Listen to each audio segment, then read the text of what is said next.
to today's Los Blancos podcast. Today we'll be discussing the Manchester City game, preview for this game at the Bernabeu. After the first leg, which was a fantastic game, 3-2, we'll be joining Man City in a game that's not done. We have to finish this tie off now, which is going to be difficult considering what's happened over the last few weeks in La Liga. But nonetheless, we still have to go for it. We still have to beat Manchester City. So, here we are. If I look at the quickly, if I look at the injury report for Real Madrid, it looks like David Alaba's going to be out. It looks like Rudiger's out. It looks like Carvajal is out. It looks like Vasquez and Militao, obviously. So, a few players out for this game. On the weekend, Manchester City won their game. They won that game pretty easily. They smashed Fulham, I think it was. I quickly check. It was Newcastle. They destroyed Newcastle 4-0. Omar Marmoush scored a hat-trick. And they looked good. They looked very good. Once again, for the first time in a while, they've looked very good. And so it makes me kind of worried going into this game, because I feel like this could be a potential stumbling point for us, for Real Madrid, to go into this game in bad form. But nonetheless, we have to look into this game. We have to be ready, because obviously we've had disappointment after disappointment in La Liga, to the point where now we are second in La Liga. We drop points to the point where we're second in La Liga. Barca had a win yesterday against Rayo Vallecano. I'm not going to speak on that game, because the offside goal is fair enough. I see it, I understand it, but I mean, some of the penalty decisions in that game, and especially after what happened with us over the last few weeks, it is very suspicious. I'm not one for a conspiracy theory. I'm not going to blame Barca for paying the refs or whatever. But that being said, referees shouldn't have the effect. I said this yesterday. The referee should not have an effect on two teams at the top of the table when 9 points are swung. That you can't have a 9-point swing based on refereeing 50-50s basically, because that if it's a 50-50, 50% of the decision should go your way and 50% should go the other way. If it's not going 50-50 and there's a 9-point swing based on that tells you that it isn't 50-50. That tells you that there is some sort of bias. That tells you that there is some sort of influence going one way. So 9-point swing, that if the referees had done their jobs properly, forget the Barca game, if they had done their jobs properly in the Real Madrid games, we'd be talking about a 7-point lead ahead of Barca at this point. But because of the fact that the referees haven't done their jobs properly, because of the fact that they were really pathetic 3 weeks in a row, Barca are now joint top. They're obviously top in terms of goal difference and head-to-head. So, we now have to go back into the position where we're now chasing again, which is just totally disappointing. But what can you do? You have to keep going, to go until the end of the season. The thing I wanted is to have a little bit of a cushion before El Clasico. Not too much. I didn't need some ridiculous cushion, but you want to have a little bit of a cushion going into El Clasico, because the likelihood is we're probably going to lose that game because of Ancelotti. So you wanted us to have a cushion, but now the pressure is on. I don't know when El Clasico is going to be, but the pressure is now on for Real Madrid to try and get back to where they were. El Clasico looks like it's going to be actually one of the last games of the season, which is fourth game from the end. So the match day 34, match day 35, match day 35 it's going to be. It's quite late actually, thinking about it, because I don't think we've had El Clasico that late for a couple of years now. The one I can think of is probably like 2016, where we had that game in Zidane's first season. Benzema and Cristiano scored. It's been a while since that's happened. But let's talk about this Man City game because that's why we're here. The main thing for Man City that changed this weekend against Newcastle was the insertion of Nico Gonzalez into their defensive midfield, basically as a Rodri replacement, right? And he's doing the role that Rodri been doing, playing in that defensive midfield role, and playing as that pivot ultimately and helping Man City. And it just looks so much smoother with Nico Gonzalez in there. So overall, that looks really good with him in there. And so that's definitely something that's going to be changed in this game. They put Stones in last time, and it was really, really improved when John Stones was there, because John Stones is a quality player, and John Stones, the defensive midfielder, is a huge improvement for Manchester City. So I think Nico's insertion is going to be a huge thing for them.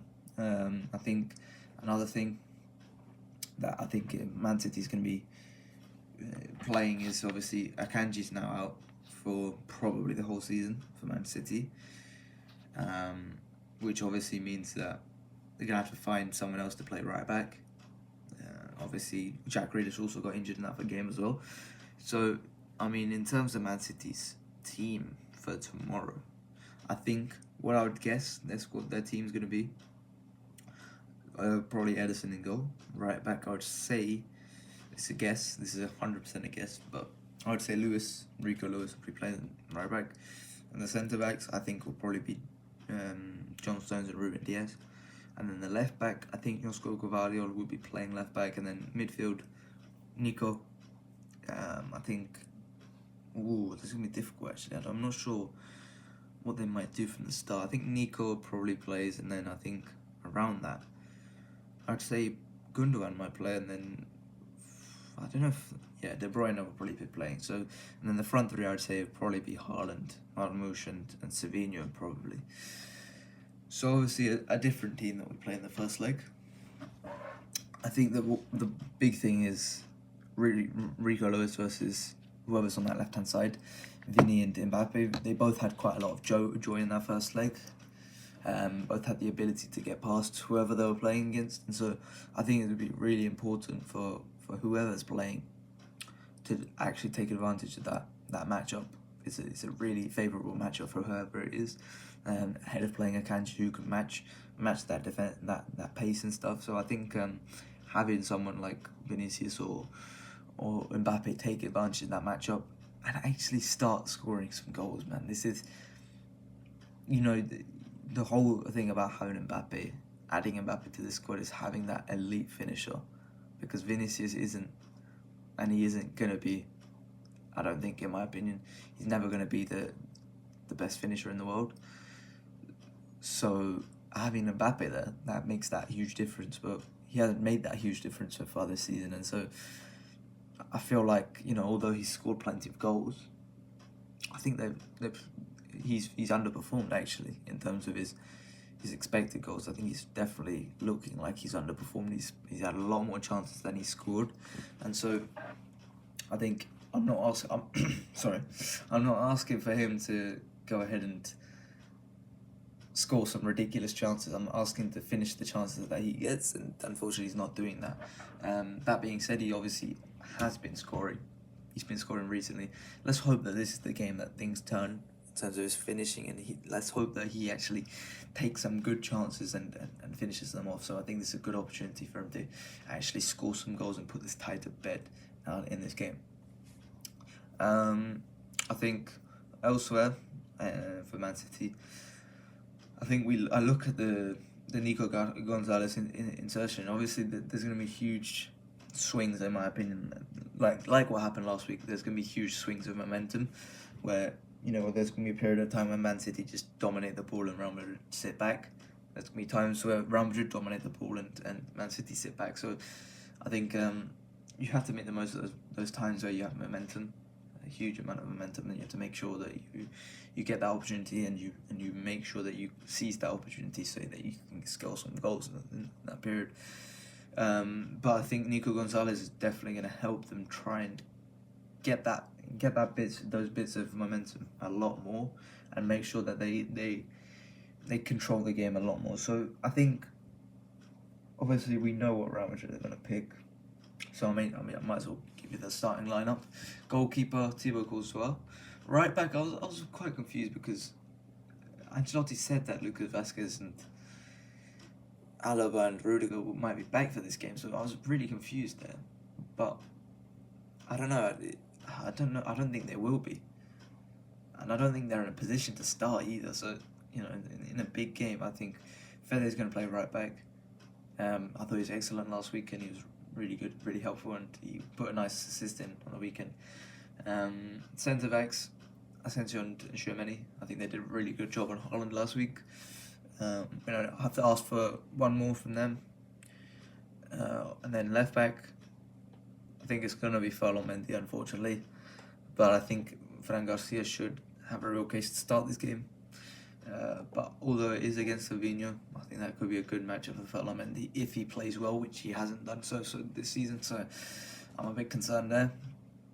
Then the midfield, I think obviously with Bellingham, Ceballos and Camavinga, I think it's pretty, it picks itself, and then the front three picks itself as well, Vinicius, Mbappe and Rodrigo. So, there were some things last week that I wasn't happy with. Obviously, the lapses of concentration definitely cost us twice in that game last week, where unfortunately whoever's marking Gvardiol lost that mark. Gvardiol made that run into the box, and ultimately got the assist off the Haaland goal. It was a tough situation for Asensio, where you're 2-1. So you don't want to put your centre back in that situation, unfortunately. But that's what happened. I think there's a huge lack of judgment in that situation. So I think you need to cut that out in this game. After that, I would say the penalty was obviously, it's unfortunate that Ceballos gave that one away. I think he should have done better, but alas, it's a lapse of judgment. But what can you do? He definitely made up for it with his performance. So I think completely fine from Dani Ceballos. And then elsewhere, I think the front three. I mean, the main thing is you've got to finish your chances in this game, and I don't think there's not much analysis I can give other than you've got to finish your chances. And curiously, the Real Madrid squad report has just changed because Rudiger and Alaba are now off the injury report. So that's quite interesting. Definitely, that's very interesting. But yeah, I think Real Madrid, this is a good opportunity to try and make a impact against a tough team. So I think it's a good opportunity for us to just try and start taking those chances, please, because we had plenty of chances, even with 10 men, to beat Osasuna on the weekend. We didn't do it this weekend. Let's beat Manchester City this midweek, and let's get back on form, right? Let's get back on form, because although we won last week, I felt like we should have won by more. We were unlucky to go away with only a 3-2 lead. We were unlucky to only have one goal separating us. So I think after this game, I'm expecting some goals. I'm expecting us to defend well. Not too well, but I'm expecting some kind of defence. And yeah, apart from that, I'm just thinking if I've missed anything. I think Marmoush, I'll talk quickly on Marmoush as well. I think that's going to be a good matchup. Marmoush and against Valverde, I think it's going to be a good matchup. But I think Valverde's got enough to keep it in him, to make sure that he's got the pace, the ability to match Marmoush. So I think that should be fine. And then elsewhere, I think anything else, I think we're fine elsewhere. I think it's just, it's very apparent to me after last week as well. De Bruyne is very much cooked. His legs looked completely out of it. He just didn't look ready for that level again. So that's a huge loss for Manchester City to have De Bruyne decline at that level. But he is like 34, 35 maybe. So he's quite old at this point, and so this could be De Bruyne's last season at Manchester City. So, obviously that's a huge threat suddenly nullified. But I think that's completely fine for us, and we're quite happy about that. I think you've just got to take your chances. That's the story, the preview. In my opinion, you've got to take your chances against Manchester City. And if you do take your chances, you're going to have chances. You're going to have chances to score plenty of goals here. If you do take your chances when Manchester City are, taking this initiative, you've got to do it. You've got to take those chances, and that's all I've got to say. So, we'll be back. I'll be back after this game to talk about the game, talk about the review, and then on the weekend we have a game against. If I quickly have a look who we are playing, Girona. So as long as the referee doesn't intervene, we should be able to beat Girona, who are 10th this season. We should be able to beat Girona. It's another early kickoff, which I don't want to play early kickoffs. I don't like early kickoffs. It's very awkward for me as well, because I don't like having to watch early kickoffs.